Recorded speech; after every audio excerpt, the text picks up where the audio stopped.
বাংলাদেশের রাজনীতিতে হঠাৎ করে এক অদ্ভুত প্রশ্ন ঘুরপাক খাচ্ছে। কে একসময় বিতর্কিত, প্রান্তিক আর অচল বলা হতো, আজ সে দলকে ঘিরে কেন আগ্রহ দেখাচ্ছে বিশ্বের সবচেয়ে শক্তিশালী রাষ্ট্র আমেরিকা। ওয়াশিংটন পোস্টের একটি প্রতিবেদন, ভারতের জনপ্রিয় সংবাদপত্র এই সময় এর অনুসন্ধান, আর সম্প্রতি ফাঁস হওয়া একটি ফোন কল, সব মিলিয়ে প্রশ্নটা এখন আর গুজব নয়। জামাতে ইসলামীর দিকে কেন বন্ধুত্বের হাত বাড়াচ্ছে ট্রাম্পের আমেরিকা? বাংলাদেশ ক্ষমতার রাজনীতিতে সাধারণত আলোচনার কেন্দ্রে থাকে দুই নাম, আওয়ামী লীগ আর বিএনপি, কিন্তু এই দুই শক্তিকে পাশ কাটিয়ে হঠাৎ করে কেন জামায়াত? এই প্রশ্নটা নতুন নয়। গত বছরের সেপ্টেম্বরেই ভারতের সাংবাদিক অন্মিত্র চট্টোপাধ্যায়ের এক বিশেষ প্রতিবেদনে উঠে আসে বিষয়টি। শিরোনাম ছিল, ইসলামী জোট গড়ে ক্ষমতায় আসতে পারবে কি জামায়াত? সেই প্রতিবেদনে এমন কিছু তথ্য উঠে আসে যা বাংলাদেশের রাজনীতিকে নতুন করে ভাবতে বাধ্য করে। প্রতিবেদন অনুযায়ী বাংলাদেশে কর্মরত মার্কিন কনসুলেটের এক কূটনীতিকের সঙ্গে কথা বলেছিলেন সাংবাদিকরা। নাম প্রকাশ না করার সত্ত্বে তিনি স্পষ্টভাবে বলেন, যুক্তরাষ্ট্র জামায়াতে ইসলামীকে ক্ষমতায় দেখতে চায়, শুধু চায় না, এর পেছনে রয়েছে সুস্পষ্ট কিছু কারণ। তিনি 5টি যুক্তি তুলে ধরেন, যেগুলোকে ওয়াশিংটনের দৃষ্টিতে জামাতকে গ্রহণযোগ্য করে তোলে। প্রথমত, জামাতের শীর্ষ নেতারা উচ্চশিক্ষিত এবং বাণিজ্যিকভাবে সফল।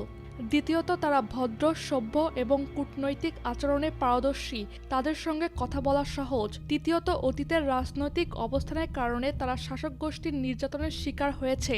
এই ভিকটিম ন্যারেটিভ আন্তর্জাতিক মহলে সহানুভূতি তৈরি করে। চতুর্থত, তারা গণতান্ত্রিক ব্যবস্থায় বিশ্বাসী বলে দাবি করে। আর পঞ্চমত, তারা ইসলামী শক্তি হলেও তালেবানের মতো উগ্র নয়, বরং তুলনামূলকভাবে প্রগতিশীল। এই 5টি কারণ শুনতে নিরীহ মনে হলেও প্রশ্নটা এখানেই শেষ হয় না, কারণ এগুলো জামায়াতের বৈশিষ্ট্য। আমেরিকার লাভ কোথায়? আমেরিকা কি সত্যি নিঃস্বার্থভাবে কাউকে ক্ষমতায় দেখতে চায়? বিশ্লেষকরা বলছেন না। যখন কথা আসে আমেরিকার, তখন নিঃস্বার্থ শব্দটা প্রায় অপ্রাসঙ্গিক। ওয়াশিংটনের ক্ষমতার কেন্দ্রে যিনি বসে আছেন ডোনাল্ড ট্রাম্প, আর ট্রাম্পের আমেরিকা বাস্তববাদী, কখনো কখনো নির্মমভাবে স্বার্থপর। ইতিহাস বলছে আমেরিকার প্রশাসন বদলায়, কিন্তু নীতি বদলায় না। তাদের মূল লক্ষ্য একটাই, বিশ্বের বিভিন্ন অঞ্চলে এমন শক্তিকে সামনে আনা যারা মার্কিন সিস্টেমের ভেতর থেকেই খেলবে, চ্যালেঞ্জ করবে না। এই জায়গায় জামাত হয়ে ওঠে ম্যানেজেবল ফোর্স। তারা জামাতকে বিশ্বাসঘাতক বা অপ্রত্যাশিত শক্তি মনে করে না। তারা মনে করে জামায়াত পুঁজিবাদ বোঝে, মুনাফা বোঝে, ব্যবসার ভাষা বোঝে। আর যারা ব্যবসা বোঝে তাদের সঙ্গে ডিল করা সহজ। এই যুক্তি ওয়াশিংটনের মূল শক্তি। এই গল্প নতুন নয়। একসময় এই আমেরিকায় পাকিস্তানের মাদ্রাসা থেকে হাজার হাজার তরুণকে প্রশিক্ষণ দিয়েছিল, হাতে তুলে দিয়েছিল অস্ত্র। উদ্দেশ্য ছিল একটাই, আফগানিস্তানের সমাজতন্ত্রী সোভিয়েত শক্তিকে ঠেকানো। সেই মুক্তিযোদ্ধারাই পরে তালেবান হয়ে আমেরিকার দিকেই বন্দুক তাক করেছিল। তবু ইতিহাস থেকে শিক্ষা নেওয়া হয়নি। আজ বিশ্লেষকরা বলছেন, বাংলাদেশের জামাতকে ঘিরে আমেরিকার আগ্রহ সেই পুরনো কৌশলেরই নতুন সংস্করণ। সমাজতন্ত্র, বামপন্থা কিংবা রাষ্ট্র নিয়ন্ত্রিত অর্থনীতিকে ঠেকাতে মুক্তবাজারে বিশ্বাসী একটি ধর্মভিত্তিক শক্তি আমেরিকার জন্য আদর্শ হাতিয়ার। আরেকটি গুরুত্বপূর্ণ বিষয়, শৃঙ্খলা।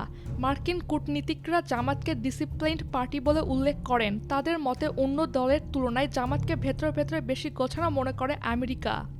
এই শৃঙ্খলায় আমেরিকার কাছে বড় সম্পদ, কারণ শৃঙ্খলাবদ্ধ দল মানে নির্দেশ বাস্তবায়ন সহজ। কিন্তু এখানেই লুকিয়ে আছে ভয়ঙ্কর এক সতর্কবার্তা। যেখানে আমেরিকা ধর্মীয় শক্তিকে রাজনীতির মাঠে প্রমোট করেছে, সেখানকার সাধারণ মানুষ শেষ পর্যন্ত ভুগেছে। আফগানিস্তান, সিরিয়া উদাহরণ আমাদের সামনেই। বাংলাদেশ কি সে একই পথে হাঁটছে? সব মিলিয়ে সারমর্ম একটাই, আমেরিকা জামাতকে ভালোবেসে বুকে টানছে না। তারা জামাতকে দেখছে একটি টুল, একটি ট্রাম্প কার্ড হিসেবে। 12ই ফেব্রুয়ারির নির্বাচন কিংবা ভবিষ্যতের ক্ষমতার সমীকরণে এই কার্ড ব্যবহার করাই তাদের লক্ষ্য। কিন্তু এই খেলার সবচেয়ে বড় প্রশ্ন থেকে যায়, বাংলাদেশের সাধারণ মানুষের লাভ কোথায়? বিশেষজ্ঞরা বলছেন, উদারতার মুখোশের আড়ালে অনেক সময় লুকিয়ে থাকে ভয়ঙ্কর দাঁত নখ। জামাতকে ঘিরে আমেরিকার এই নতুন প্রেমের গল্প আসলে বাংলাদেশের গণতন্ত্রের জন্য নয়, মানুষের অধিকারের জন্য নয়। এটা শুধুই আমেরিকার নিজের স্বার্থের গল্প। আর সেই স্বার্থের বলি হতে পারে বাংলাদেশের কোটি কোটি সাধারণ মানুষ। তাই সাবধান হয় এখন সবচেয়ে বড় দায়িত্ব।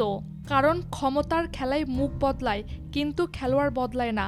আর যারা শুধু দর্শক হয়ে থাকে শেষ পর্যন্ত তারাই সবচেয়ে বড় মূল্য দেয়। সাবধান থাকা এখন সবচেয়ে বড় রাজনীতি। চোখ রাখুন ইতিহাসে আর সিদ্ধান্ত নিন বিবেক দিয়ে।